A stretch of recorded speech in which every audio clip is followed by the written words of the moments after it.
प्यारे भक्त प्रेमियों, आराध्य जीवन सत्संग में आपका हृदय से स्वागत है। मित्रों, आत्मज्ञान की स्थिति एक अवस्था है जो गहन अध्ययन के बाद प्राप्त होती है। जैसे पढ़ाई करके किसी उपाधि को प्राप्त किया जाता है, ठीक ऐसे ही आत्मज्ञान के लिए सार शब्द पर ध्यान देना पड़ता है। ये सार शब्द है निज तत्व। बाहरी विषय को छोड़कर स्वयं पर ध्यान देना होता है। सबसे पहली बात तो संसार में रहते हुए संसार को भूलना बहुत कठिन है। आप देख लीजिए, जो अपने काम पर ध्यान देते हैं वो अपने काम पर ही ध्यान देते हैं, बाहर किसी और विषय वस्तु पर नहीं।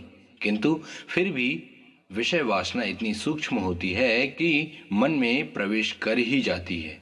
मन क्या है? जैसे एक फॉर्म का गद्दा पानी को सोख लेता है, ठीक ऐसे ही यह मन विषयों को अपने भीतर खींचता ही चला जाता है। मन क्या कब सोच ले कोई पता नहीं। जैसे फॉर्म में कहीं से भी पानी डालो, पानी घुस ही जाता है। ठीक ऐसे ही मन को कुछ भी दिखा दो, समझा दो या सुना दो, तुरंत ही उस पर केंद्रित हो जाता है। अब सोचिए, इस चंचल मन को शून्य में केंद्रित करना है। यही ध्यान का पहला द्वार है। मित्रों, ध्यान का अर्थ क्या है? जैसे किसी भी काम को करने के लिए उस पर ध्यान देना होता है, ठीक ऐसे ही ध्यान करने के लिए भी ध्यान पर ही ध्यान देना पड़ता है। अब बात यहाँ आत्मज्ञान पर आ रही है कि आत्मज्ञान कैसे करें। प्रश्न सीधा है, उत्तर भी बिल्कुल सीधा है। आपने कहा है आत्मज्ञान, तो आत्म का अर्थ है निज तत्व और इसी का ज्ञान करना है। मैं जीव के बारे में ज्ञान प्राप्त कैसे करूं? प्रश्न इस प्रकार भी हो सकता है। तो सीधी सी बात है, जीव का स्वरूप, आकार, विकार, प्रकार क्या है, इसे देखा जाए और जाना जाए, यही तो सबका कहना है ना।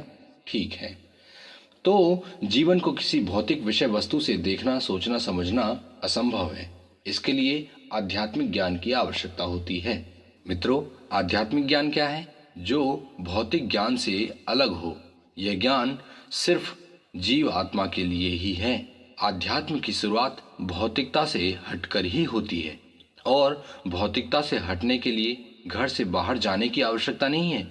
घर में ही रहकर भौतिकी विषय वस्तुओं को मन से त्यागते चलें।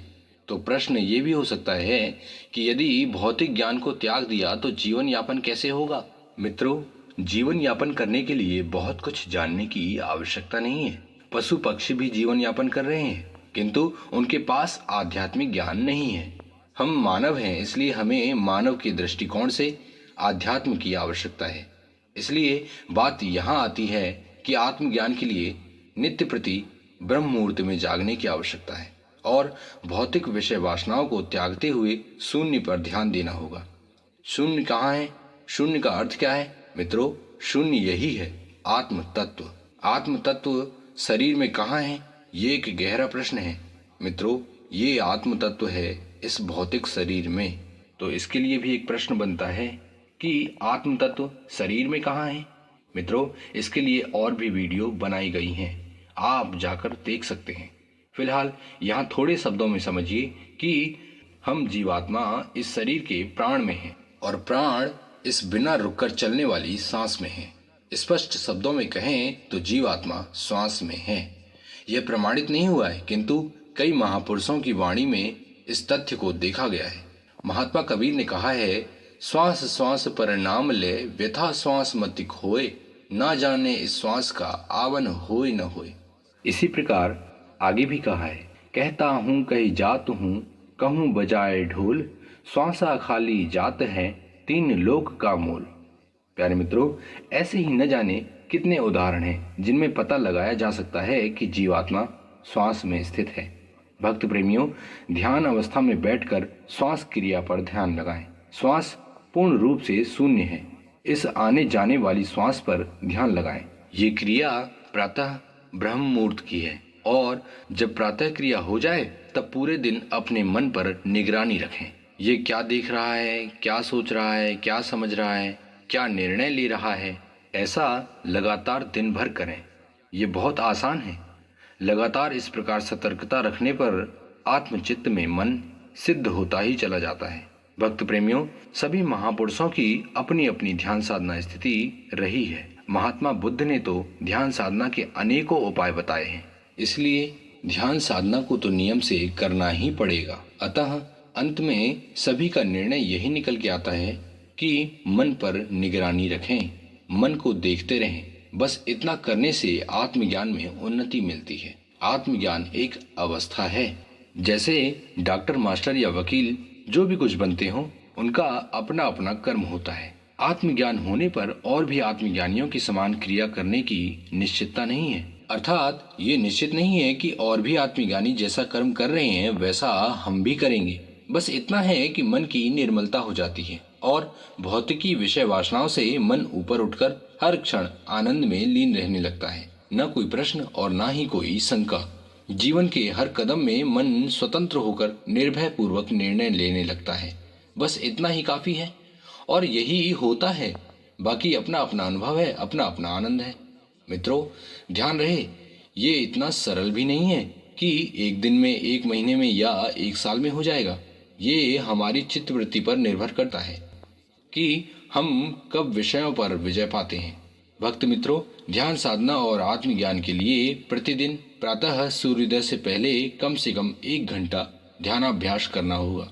मन की चित्तवृत्ति को शांत करना होगा। जैसे धूल में अंदर ढकी हुई किसी वस्तु को देखने के लिए उसके ऊपर जमी धूल को साफ करना होता है और वो वस्तु स्वतः अपने आप दिखने लगती है, ठीक ऐसे ही हमें अपने मनोविकार को मन से साफ करना होगा। इसके बाद तो जो चाहिए वो सब मिल ही जाएगा। मिल क्या जाएगा, मिला हुआ है। मित्रों, आत्मज्ञान के लिए सबसे सरल उपाय तो यही दिखता है कि हर समय वर्तमान को देखिए, खुद को देखिए, अपने मन को देखिए।